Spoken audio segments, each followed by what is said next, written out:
wearer of many hats. She only has one head, but she has multiple hats that she wears.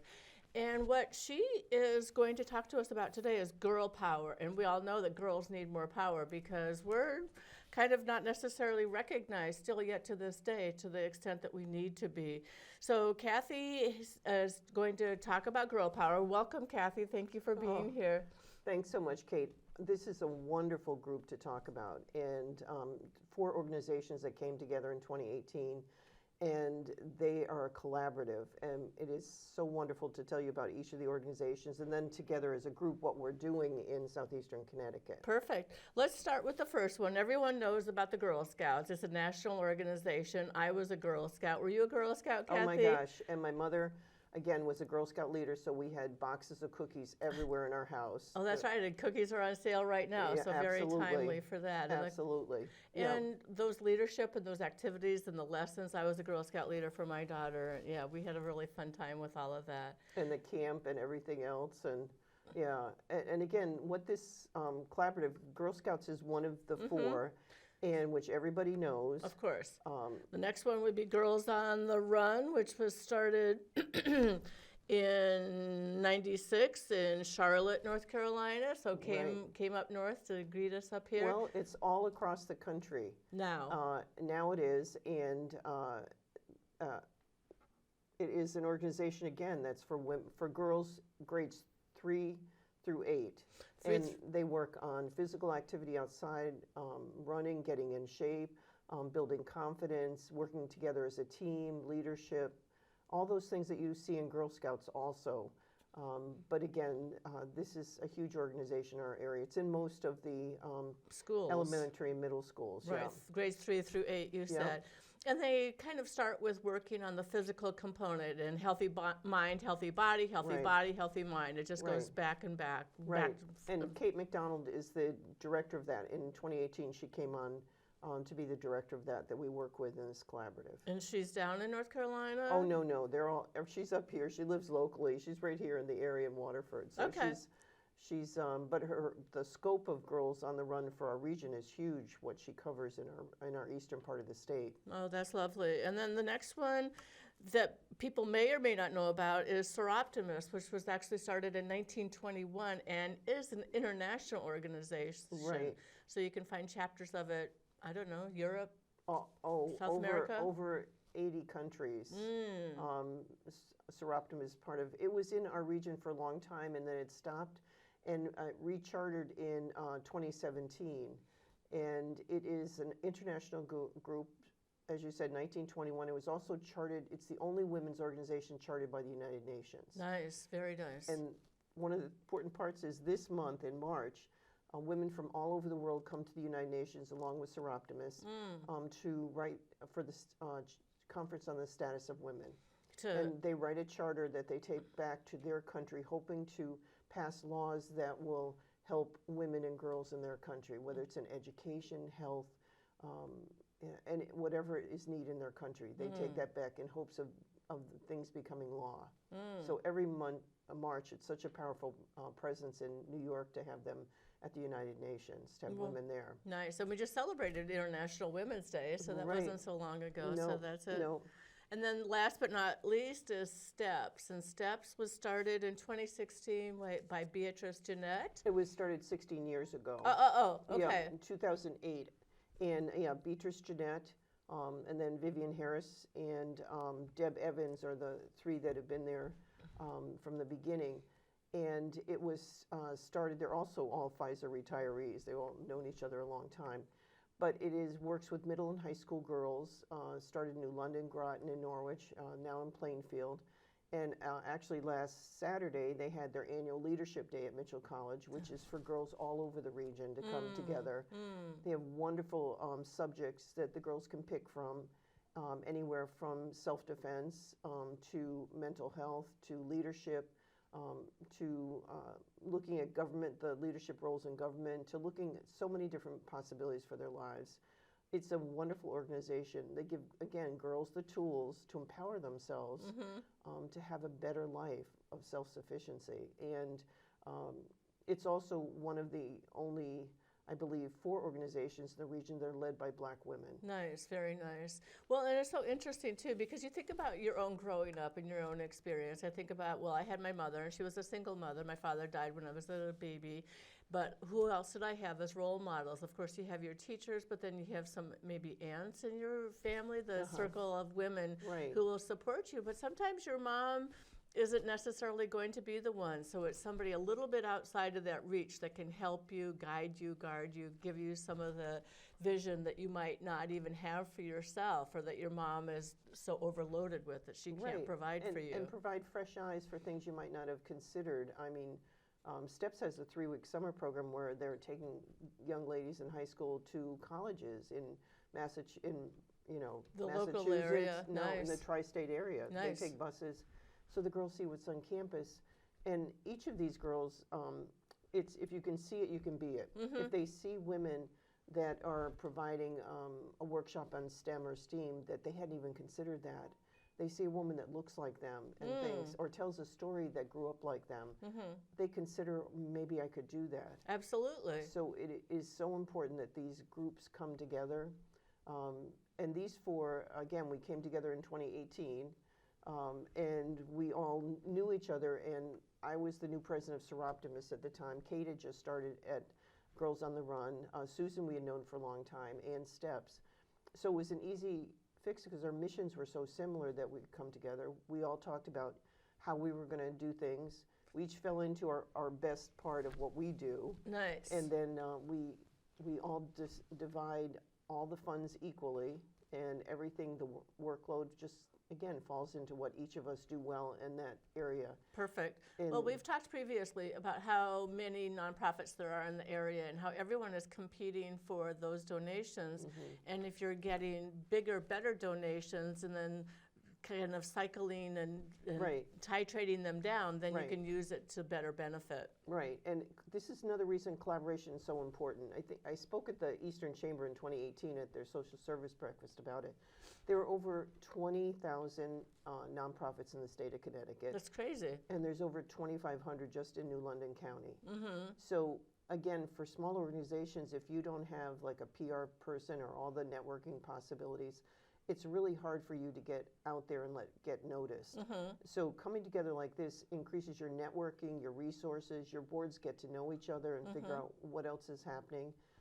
You share a lot of resources together that you might use or can share with somebody else, which is wonderful. Well, if you're doing multiple events or doing events collaboratively, then somebody can do, I don't know, promotion. Somebody can do the TV interview. Somebody can do just like different, divvy it up. Right, and I write grants also, and one of the figures that came up years ago that I saw was in 2016, Indiana University's Women's Institute put out data concerning women and girls that in the United States, only 1.6% of charitable giving in the United States went to women and girls. And now it's up to 2.1% It's of really charitable abysmal. giving. Yeah, it's really. So for these particular programs, again, you have to stress the fact that, again, programs for women and girls makes the family better, the community better, everything better in the long run if you support these programs. Absolutely, yeah.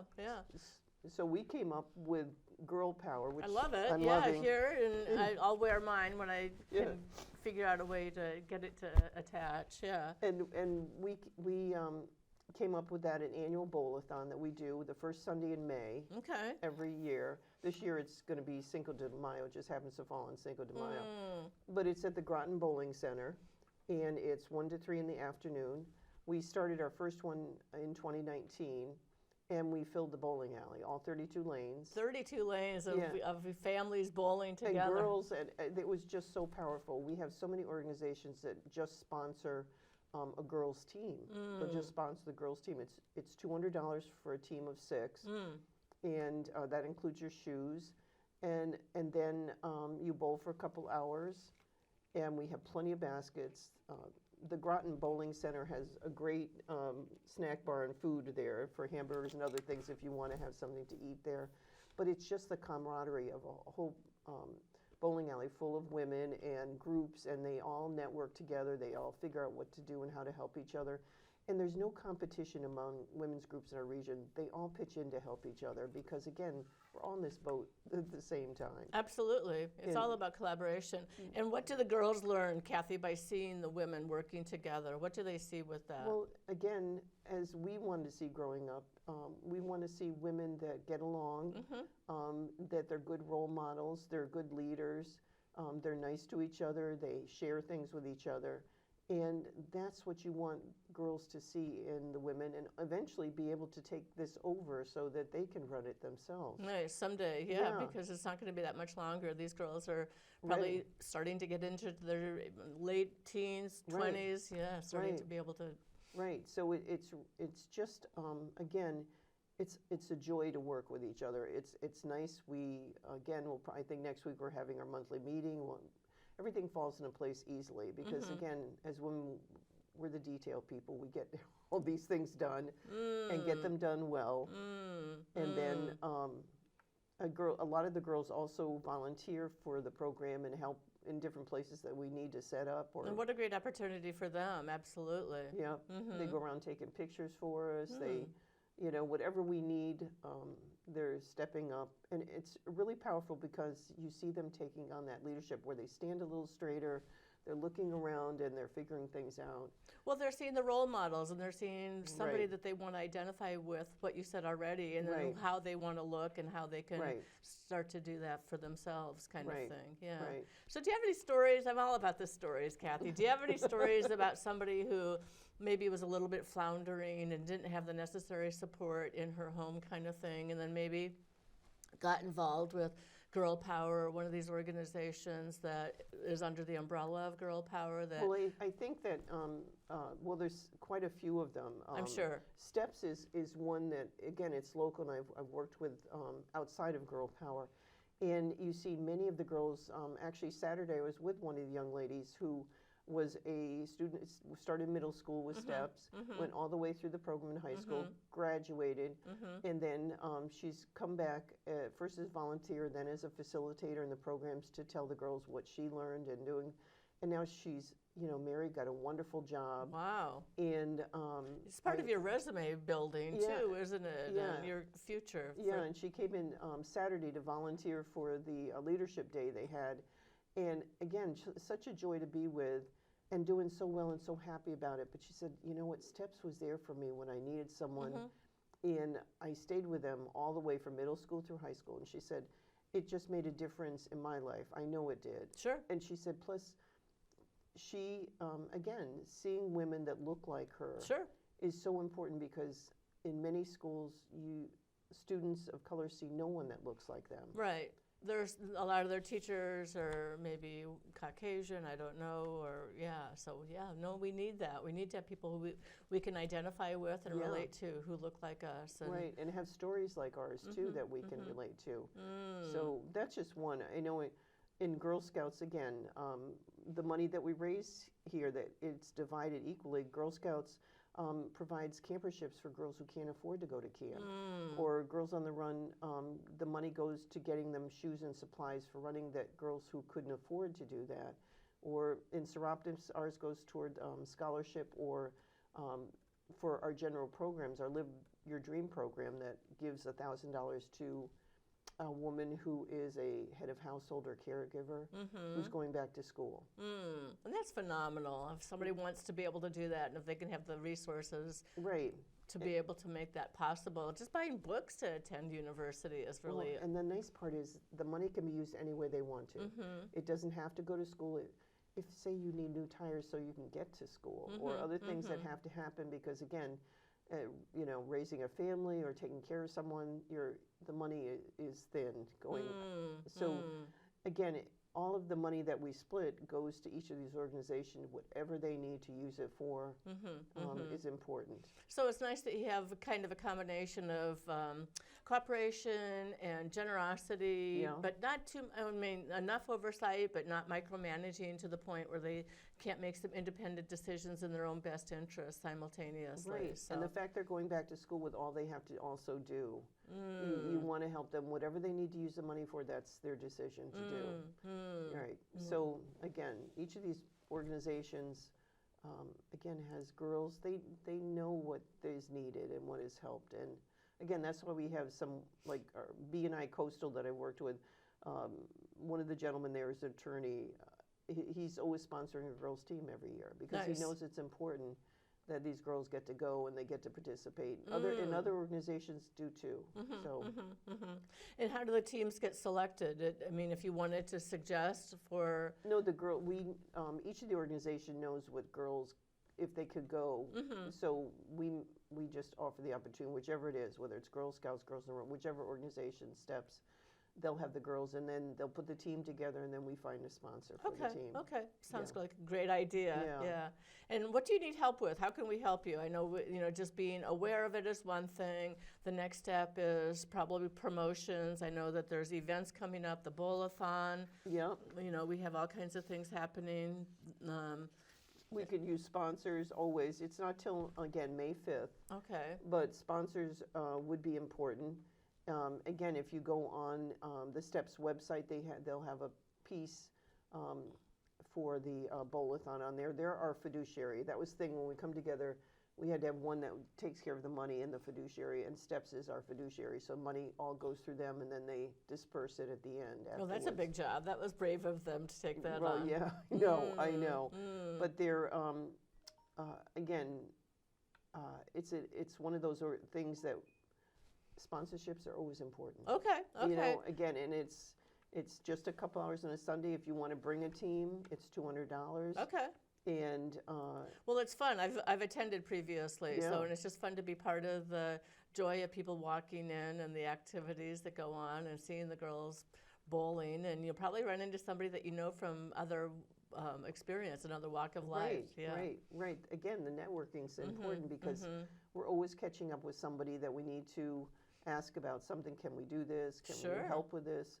And we have wonderful baskets for the day that people can, for our raffle, that they can participate, and they have their food. But again, it's just a lovely couple hours on a Sunday that they can come in and share some time with us, and again, raise money for 4 wonderful organizations that empower women and girls. It's mostly women, but are guys allowed to come to my gosh, absolutely. Just checking, yeah, it's not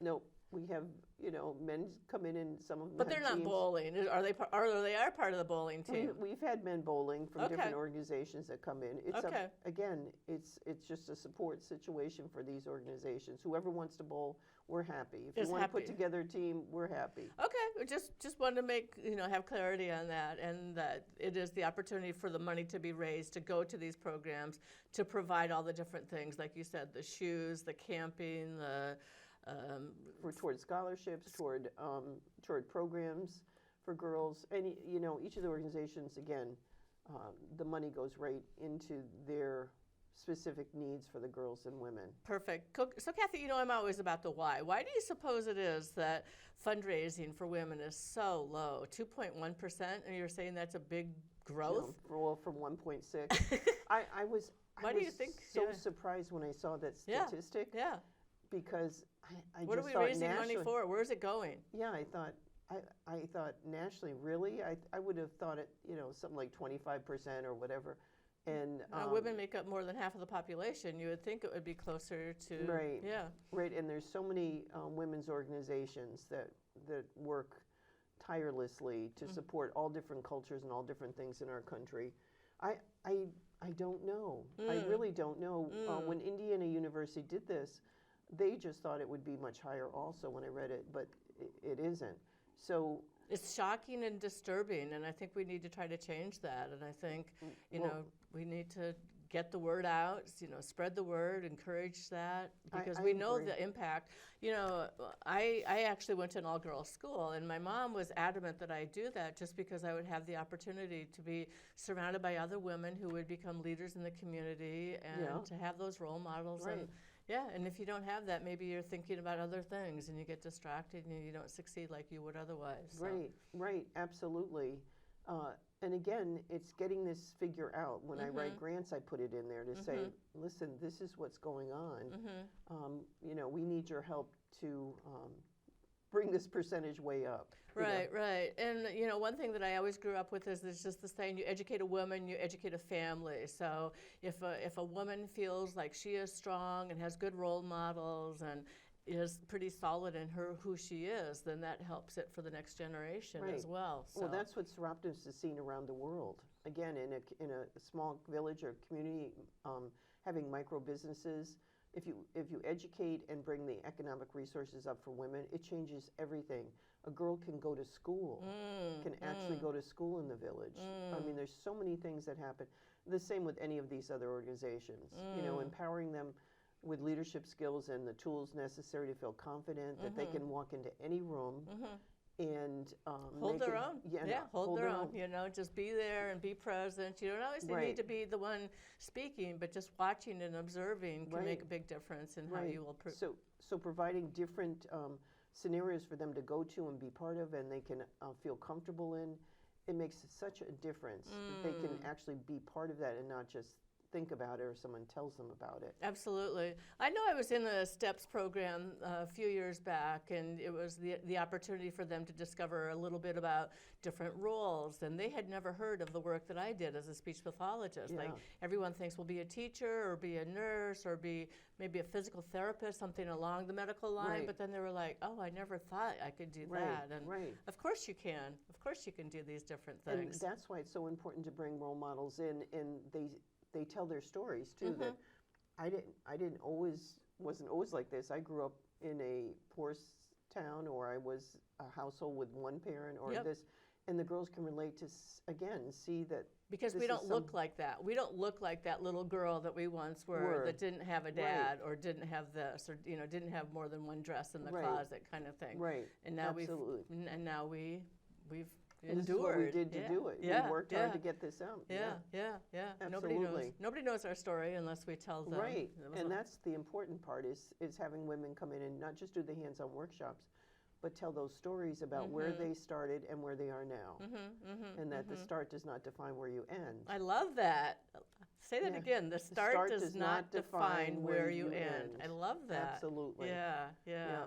So wow. I'm so proud to be able to be part of Girl Power. What a great job you're doing. And tell me about the grant writing. That must be an onerous task. And you've written lots of grants and gotten a lot of money for a lot of different people and organizations. Well, it's something that was self-taught decades ago because starting my own nonprofit, I had no choice. I couldn't afford to pay anybody, so I had to learn myself. And I've learned, and it's like storytelling. It's the same thing. You have to tell a story that evokes this response that you want them to say, oh my gosh, I never thought of that. They really do need this money for this. And I think that's the important part. So make it compelling. Make your story a compelling story so that people want to listen and then want to open up their pocketbook if necessary, Right. It's the same thing as storytelling. Interesting. Never thought about that before. You have to. You can't just give data, which is important. You have to tell, like you said, some personal story that makes people feel, oh my gosh, starts to have some empathy and understanding of what this particular nonprofit's doing or what they're providing. And how we could make a difference. It's all about making a difference. We all want to leave a legacy and we all want to have it be a better world than what it is. Absolutely. Well, and the other thing is I think it gives you hope. I think if you get involved with nonprofits and the work of nonprofits and things, then you don't think about, oh, the guy just cut me off on the road, or the woodpeckers just, put a hole on the side of my house kind of thing. Those little things that are real things that you deal with every day become less important, and it's more about the hope and the promise and building it forward, right? Well, that's why I think, I don't think I could ever retire, because I think the wisdom and knowledge that we carry as we get older and we've done things, we have to make a difference. We use that to make a difference in our community. Wherever it is needed, you're just there to do that. And so many wonderful organizations are making such a difference that, again, you need to come here and tell people stories, but you also need to go out and let other people know what's available, what are they doing. Well, and the other thing that's interesting right now, too, is my husband and I were involved with an opportunity over the weekend. We didn't get to the leadership thing we were doing. There's so much going on. But the media, the press, doesn't necessarily cover some of those good news stories. They'll tell you about, I don't know, something that's going on in local politics that may not be as productive, but then the good things that are happening don't necessarily get plugged. So I think this is where we need to put our energy. No, usually it's at the end of a news story. You'll see the good news for today, and they'll have something, which is wonderful to see. But you're absolutely right. There almost should be a good news column in the paper, or do something just to say, look what this group is doing. Right, and they're wonderful. Right. Because I agree. And then, there's so many people working so hard every single day to make a difference. And they just do it because it's the right thing to do. Exactly. And then some people are just working so hard every day just to survive on minimum wage and not really even having enough nutritious food in the refrigerator. And that's why there's other groups, I mean, whether it's food or housing or anything, they're all working so hard to make sure that people get those things that they know they need. And that's both sides of the coin there, that they're just helping each other all the time. Absolutely, absolutely. Yeah. Yeah. Well, Kathy, thank you so much. Girl power, let's review again. Girl Scouts, we all know about. Girls on the Run, and that's from Charlotte, North Carolina. Steps is a local one that we're also proud of, that's just 16 years old, a teenager. I know, and last year they were honored with Nonprofit of the Year last year. Oh my goodness. Yeah. Well, kudos to them. And then one that people may not know about that is international. How many countries did you say? 80? I think it's over 80. I'm sure I'm not precise on this, but I know it's over 80, maybe 88 countries. Internationally, and since 1921, scholarships and grants and funding for women who want to advance their skills, advance their opportunities to make a difference in the world. Right. So thank you again. Bowl-a-thon, May 5th. I plan on going, and it'll be a fun opportunity just to be with other girls and the energy and knock those pins down and hope for a strike, right? Right, and you can go on STEP's website, and find out more about the bowl-a-thon, sign up. Anyway. I'll do it. I'll be there. Well, thank you again, Kathy, so much. It was great. You're welcome.